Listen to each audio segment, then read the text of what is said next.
Hello and welcome to the Burlington Mayor's Show for the month of January 2023.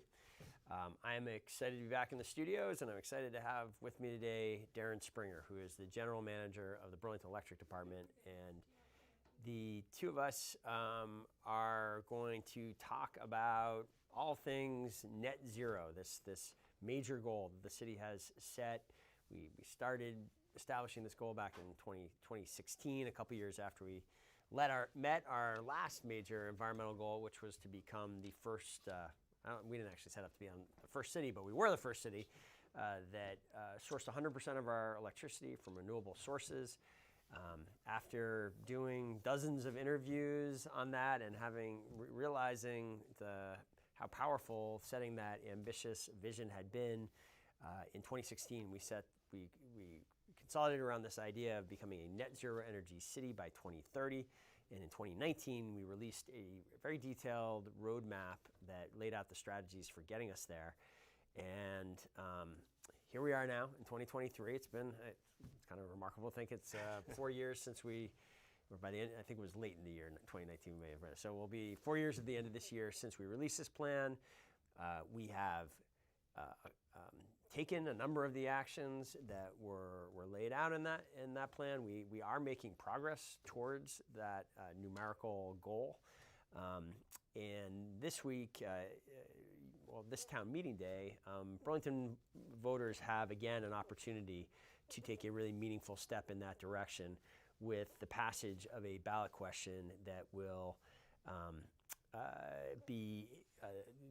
will implement the charter change, essentially, that Burlingtonians supported a couple of years ago on town meeting day. By about 65% of voters voted to give the city the authority to regulate heating systems. And then it took a year, but the legislature passed this last year. We are now ready to go back to the voters and actually lay out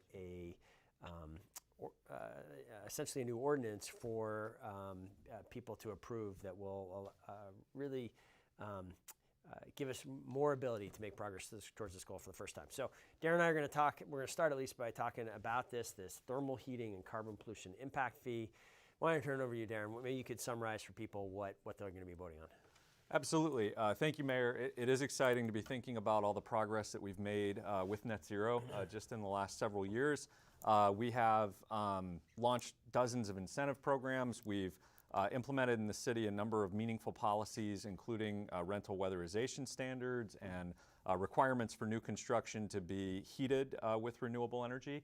And now this town meeting day is really the culmination of several years of work, starting back in October of 2020 with a proposal that you had laid out that focused on how do we electrify the heating and thermal uses in buildings in Burlington.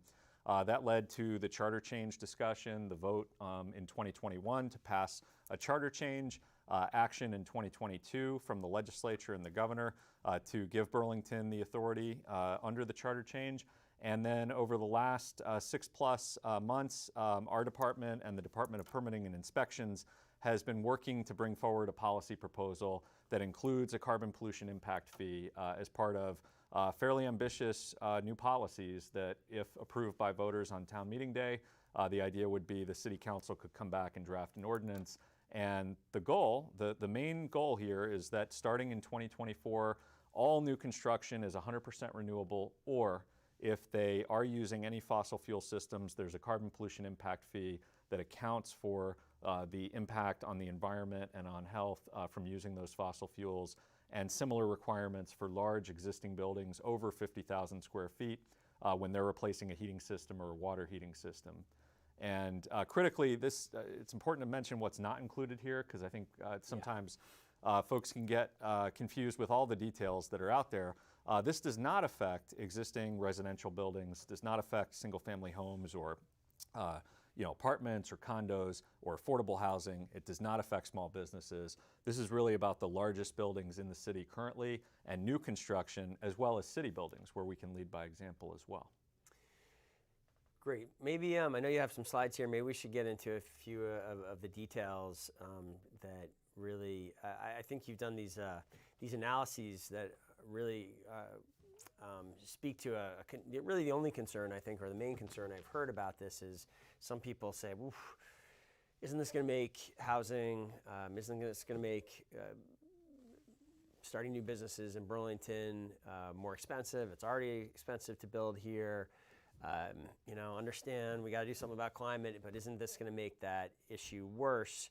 We've really grappled with that question, and the results, I think, are not intuitive. Maybe you can walk us through a couple of those examples. Absolutely. So I'm gonna jump ahead a few slides here to some of the analysis that you were referencing. And Burlington Electric worked on this analysis using real buildings in the city. These are real examples where we had data, and we worked with a national group of experts from the Building Electrification Institute to come up with this. And what we see here is a 150,000 square foot example of a new multifamily building. So this is a significantly large building, new multifamily building in the city. And the gray bars represent, on the farthest left, a baseline fossil fuel heating and water heating system. And then the darker gray bar represents that system with the carbon fee applied in the scenario where the carbon fee would be applied. And all of the green bars here represent renewable systems. We're talking about using renewable fuels or using electric heat pump or ground source heat pump technologies. And the interesting thing here is that, especially with the carbon fee included, every single renewable option is cost competitive. But even without the carbon fee, a number of the renewable systems are cheaper than putting in a fossil fuel system when we think about the upfront costs. And that's, I think, a relatively new development. These technologies have been coming along for a number of years. We're seeing more and more buildings in the city, even before this requirement is fully in place, embrace these technologies, including Hula, where we were yesterday, which is 100% heated and cooled with geothermal ground source heat pumps. When you look at these analyses, you almost wonder, well, gosh, why do we even need a fee given this? Why? But here's for me, one of the reasons why this is important is, I think, to have that, in this case, what appears to have been about almost exactly a $600,000 fee for this building. That is a significant expense for a developer. Having been a housing developer in the past, looking at that kind of expense, if going through a permitting process and being kind of confronted with that, that I think is really kind of a guarantor that builders are going to do their homework on this particular issue. Like in any field, people want to get things done. They don't. If someone's been building a building in a certain way, maybe this is the 10th time they've built an apartment building. They may have a way that they like to do it. It may have been a while since they really did a deep dive on what the up-to-date technologies are. I think this fee is going to get people's attention and ensure that they take a hard look at this and only use the fossil fuel infrastructure if they really need to. And we do still allow them to do that in circumstances where they feel there's a compelling technological cost reason where they have to go with the fossil fuel alternative. They will only be charged for that piece that deviates, only that part of the system. So I think in many cases you may see buildings paying a partial fee, but a much smaller fee than they would have if they hadn't grappled with these issues. It's an excellent point, because even with the slide here that indicates that some of the renewable systems were significantly cheaper, in some cases looks like almost $500,000 cheaper, the building that I'm referring to here ended up going with a fossil fuel heating system. So maybe had the carbon fee been in place at that time, that might have been the nudge to really take a more serious look at the renewable technology, and really, it creates an even bigger delta of savings potentially for that building when we look at that particular example. I think another thing that I want to make sure everyone understands about this conversation is the fee, this new fee, would be an important tool. Again, we think it is going to change the way builders approach new construction, change the way institutions like the hospital, UVM, the way they manage their buildings and replace equipment in their major buildings. I think it's important for people to know at the same time that we have this new rule, which is potentially a new fee, BED is at the table with anyone who wants to build something in Burlington, offering very generous, very significant incentives to go in the direction. That's baked into these models, right? Those potential incentives. In some cases they are, and in some cases these are just the numbers without our incentives. So that we may be able to go even further because this example is from a few years back. We can go even further now because we have new resources through our revenue bond that was approved just in December of 2021 by the voters and issued just in April of last year. And we have new incentives through state regulatory programs. So. And there's new federal incentives that, and this was done before the federal bill even passed, I think. Right? Correct. So geothermal heating, for example, now has a 30% tax credit associated with it.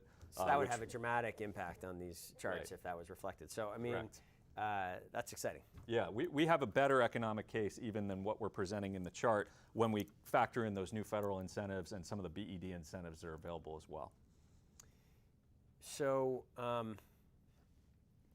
Maybe it'd be worth that. This is what we've just been looking at, and actually make sure I'm reading this correctly. This is essentially just looking at, is the whole building cost or just like the mechanical systems of 150,000 square foot? This particular example looks at the heating and water heating system costs. So that component of the project. And that's right. Okay, and let's look at what the analysis you've done for an existing system in one of these major buildings.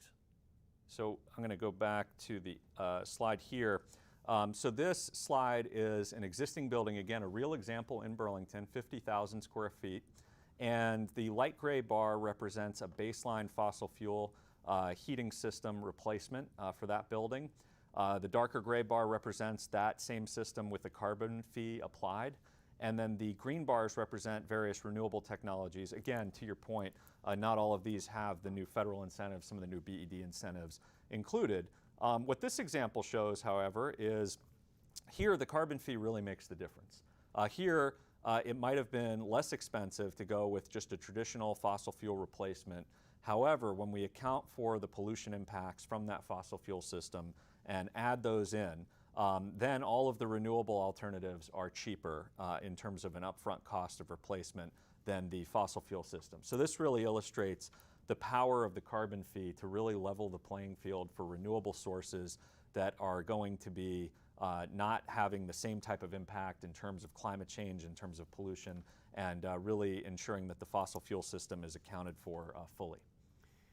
So Darren, I know before bringing this forward and taking this to the voters, you led some work that, and after you and I talked about it in part, I thought this was a really important part of the process, having seen this in the past. You led some work reaching out to the stakeholders that are going to be most affected by this, the owners of these very large buildings. What's the reaction been when you've been talking to the owners of properties that are going to be impacted by this new rule? That's right, and I'm just going to pull up a slide here that just covers some of the process that we had in terms of outreach with stakeholders, with neighborhood planning assemblies, and with we did a webinar with the District 2030, which really represents some of the developers and design community in Burlington. We really listened hard to the feedback that we heard. And this policy reflects, in a lot of ways, a pragmatic approach. One example is we heard from some of the buildings that might be affected that if we end up paying the fee, we'd like the opportunity to have some of the fee come back to us so we can use it for emissions reduction projects at our facility. And when we think about large existing buildings, and there's roughly 80 in the city that would be covered by this policy that are over 50,000 square feet, you're talking in a lot of cases about folks that have more than one building, the university, Champlain College, the school district, the city, the hospital, and others. And so they may have opportunities to cost effectively reduce emissions on their campus, and it may have been that that particular system that they were replacing wasn't one of those opportunities. So we've incorporated into the proposal the idea that some of that revenue can come back to them, support them in their mission to reduce emissions. That was just one example of the type of feedback we heard. And the other piece is that really for existing buildings, this is a phased approach. This kicks in 2024, but it wouldn't affect the existing building until they go to replace the system. So this is something that is going to be phased, that they can plan for, they can put into their capital planning and their capital budgeting and really account for as they move forward, as opposed to something that would be more immediate and harder to account for financially. I think another great example of how you and the team really listened and amended our plans in response to the feedback was with the fact that for new construction, most of this law, this new rule will go into effect, assuming voters support it, at the beginning of 2024.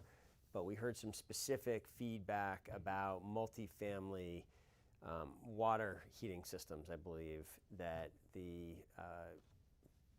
builders here in this community just said, look, we understand what you're trying to do here. We're going to be able to get there, but the technology is just not quite there yet. Can you give us more time for those systems? And that's what we've done. We've moved it back a couple years, the implementation deadline on that piece of it. That's right. The ballot language reflects that as well, that for water heating in multifamily buildings, the implementation date would be 2026 instead of 2024. And really, water heating in a single family home, we have the solutions. We have heat pump water heaters that are very efficient, that can work well. And even in a smaller, maybe a duplex or up to kind of a 4-unit, we can kind of handle that. But as you get into a larger building, we talked with affordable housing developers, some of the electric-based water heating solutions are relatively new. We all agree that the technology is improving and going to be more cost effective, but having a little bit more runway for implementation was an important component, and we listened to that and incorporated that. So let's walk through now I think many people will find a way to avoid paying the fee because of everything we've been talking about here. They will instead ensure that they're going with these electric renewable systems as much as possible. But we do we have any sense about how much revenue this is going to generate, and what are we going to do with it? Yeah, so I'm going to jump ahead a couple slides here in terms of the carbon pollution impact fee. So, the couple of examples that we had are illustrative, I think. In one example, the fee would have created about a $17,000 difference if somebody had paid it relative to the conventional system. In another example, it would have been $600,000. So this could be a significant revenue source, and it could be a revenue source that really is dependent on how many permits are coming in for new construction and for heating system replacements. But one of the things we were conscious of in developing this policy proposal was there was an advisory question in 2021 on town meeting day, advisory question 7, that really spoke to trying to have equity as part of the proposal. And so one of the key pieces here is we're proposing that there would be a new city fund that would be administered to support low-income Burlingtonians, renters, households, to access clean heating technologies with some of the revenue from this fee. And between the Inflation Reduction Act, BED's incentives, and that potential new source of revenue, we could do a lot to help low-income Burlingtonians access clean heating technology. So that, I think, would be a really exciting development. I already mentioned that existing buildings may be able to get a portion of the fee back. The other piece here is the city is doing some exciting work electrifying the vehicle fleet. And so another purpose here the revenue could support would be to continue that transition away from fossil fuel vehicles and towards electric vehicles. One of the things I like about that for all taxpayers in the city is the savings operationally are going to benefit everybody, because we know it's cheaper to fuel an electric vehicle, there's less maintenance, and it's cleaner. So that's something that I think every Burlingtonian would benefit from. Great. So let's, my sense, I'm very hopeful that there's going to be support for this on town meeting day. I mean, when you look at what happened a couple years ago, which was in some sense very related. I mean, it was the vote that made the vote we're coming forward with now possible. There was a fair amount of discussion about this kind of carbon pollution fee at the time, and still 65% of voters supported it. Mm-hmm. So, which I think really, I'm proud that we live in a community that wants to take action at the local level on addressing the climate emergency. It's, I think, a really impressive and fairly unique part of the Burlington story over the last pushing 40 years now of leadership on climate at the local level. It's something that throughout my time in this office I've tried to continue that tradition and really lean into, and I think voters agree, and that's why 65% voted for it last time. I'm hopeful we will get at least that many this time. The concerns that I've heard, I think we've addressed a lot of them already. We talked about, I think some people do have concerns about, is this going to drive up the cost of housing? Another concern, can you speak to, and I've heard less of this in recent weeks, so I'm hoping this stays there, but I know there was some concern about, frankly, some concern about the McNeil plant and whether this, the emissions that are coming from the McNeil plant, and does this initiative somehow mean that McNeil is going to be polluting for decades into the future in a way that wouldn't otherwise. And I know you've given a lot of thought to this issue, so maybe you could talk about it a little bit. I'm going to do something interesting here. I'm going to pull up my phone here, and I'm going to go to the ISO New England app, which is the grid operator for the New England region. And they have a great app, so it's ISO to go. Anybody can download it. And what it shows is, I don't know if we can see this on the screen, what it shows is the mix of energy sources that we're using to generate energy right now, this moment. And I'll just read it for folks. 56% natural gas, 23% nuclear, about 21% from hydro and renewables, and a little bit from coal. That's what's happening right now in ISO New England in the grid. And what we have in Burlington is we're 100% renewable. This community, and to the point you just made, environmental leadership really throughout the decades, this community has said, we want renewable resources, we don't want nuclear. We do not want coal, we don't want oil, we don't want gas. And Burlington Electric, since 2014, has been able to put together a portfolio that really matches that community value. We've had, because of the focus on emissions, we've had more discussion around McNeil lately. And the thing that I think is important to realize is McNeil's an important part of that portfolio. It's about a third, roughly, of our electric generation. We also have wind and solar and hydro in the generation portfolio. And we love all those resources. McNeil's the only one that you can actually dispatch. You can provide fuel when we need it to run the plant. All of the rest of those are dependent on, is the sun shining, is the wind blowing, is the river running? And those are all great. And then McNeil provides this great opportunity to say, okay, prices are high on the grid. We're using more natural gas, oil, and coal. We're going to run McNeil to help displace that. From an emissions standpoint, I think the thing that I would want Burlingtonians to know is McNeil is essentially helping to keep working lands as working lands. We do not have foresters going into the woods to cut trees down for McNeil. Really what we're doing is taking the leftover wood from other higher value logging jobs that are done sustainably, and we have 4 foresters on staff who make sure that when we buy wood, it's from a sustainable harvest. We're taking the leftover wood and we're able to use it as wood chips for energy. So let's just pause on that point. The leftover wood is all coming from sustainable. So it's first of all sort of like efficient that we're using sustainable leftover wood to begin with. Right. These are trees that are being chopped down for other purposes. Right. And then that we only take that from forests that are being managed in this sustainable way. That's right. We have standards for our Vermont harvest and standards in New York because we get wood from about a 60 to 70 mile radius, so it's local. And in a number of cases, we're managing those lands so sustainably that 30 years later, we can come back and have another harvest.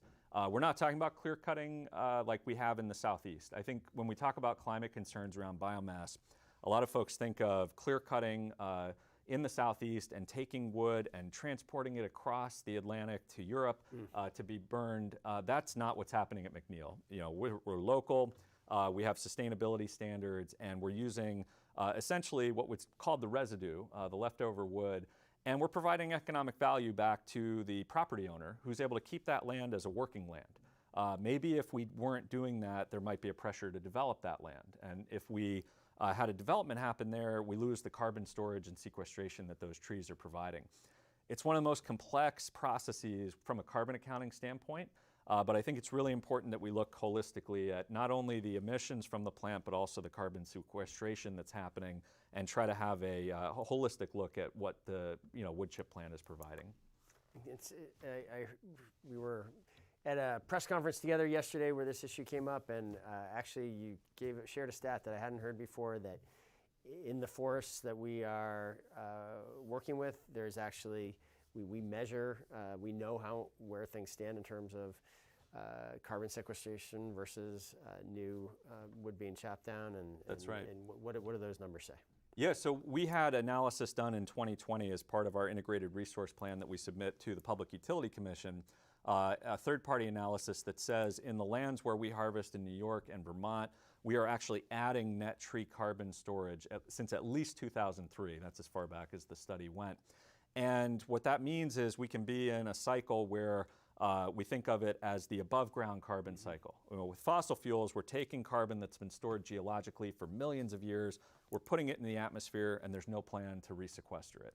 With wood chips, we're taking carbon that's been above ground, essentially part of a natural cycle, and we can harvest and we can regrow. And the important part is that we're regrowing. If we weren't, then there would be a climate concern, I think, relative to how we're managing McNeil. All the literature I've looked at from the IPCC, the EPA, the World Resources Institute suggests that we really need to measure the land use impacts of using wood chips. And when we look at it and we're adding net tree carbon, that's a positive. Especially when we consider Vermont 100 years ago, 200 years ago, a lot of it didn't have forest, was really farmland that had been cut, and now we've been able to regrow forests in a number of areas in Vermont and have a climate benefit as a result of that. We are almost out of time, I believe. Maybe just let's just shift gears slightly and just remind people. A related but separate announcement is the new green incentives for Burlingtonians, for BED, are out for people that want to consider electric vehicles, cold climate heat pumps, a whole range of other technologies. What should people know about those incentives, and how do they find out more? The short story here is it is the absolute best time to consider moving to an electric vehicle or a heat pump or other technology from an incentive standpoint. We have the best combination of incentives that we've ever had when we consider the Federal Inflation Reduction Act combined with BED's incentives. Invite anybody who's interested to go to our website, burlingtonelectric.com.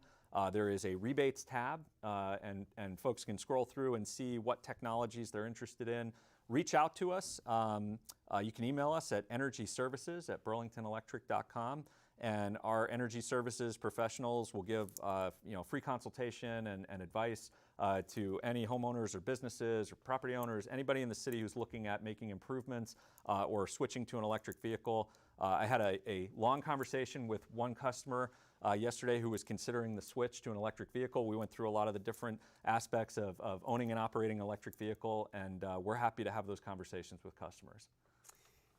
You gave a pretty striking example at our press conference on this that we did a few weeks ago that took the example we just picked this one of a range of a number of different electric cars, electric vehicles that could benefit from these incentives. But we focused on the Chevy Bolt, $31,000 kind of list price currently. If you layer the $3,000 local BED incentive that many BED customers are eligible for low and moderate income customers, plus I believe there's now a $4,000 state incentive, plus this brand new $7,500 federal incentive that is available right now and may not always be available because the rules are still somewhat, even though this is a 10-year program, the rules are changing and they may be less generous for some cars, at least in the near future. Right. If you go right now, you can get incentives for it. It takes the cost of a $31,000 car down to $15,000, and then you can come home, and if you do a little bit of work and set up your home with a kind of smart charger, which will help you can fill that car for the equivalent, the electrical equivalent of 70 cents a gallon. It's really a game changer. This federal incentives plus what we're doing locally, and if we're going to get to our net zero goals, Burlingtonians need to know this and act on it, and call BED and help get this done. The vehicles in your home. This is how we are going to do our share to end the climate emergency, and it's happening. We're getting it done. I think we'll cut it off there. Thank you for tuning in tonight, Darren. It's always great to have you on this show and be able to talk about climate issues with you. I appreciate how dedicated you are and committed you are. People of Burlington are so fortunate to have you leading this effort so skillfully, and I think the last few weeks have been an exciting time for this effort, and I'm looking forward to coming back and talking in the months ahead about our next update with the net zero plan, seeing what the results show. We're gonna keep pushing on this very hard in 2023. So I'm sure we'll be talking again soon. Thank you, Mayor. Thank you for having me. All right, we'll see everyone again next month in February. Thanks for tuning in today, and have a great month.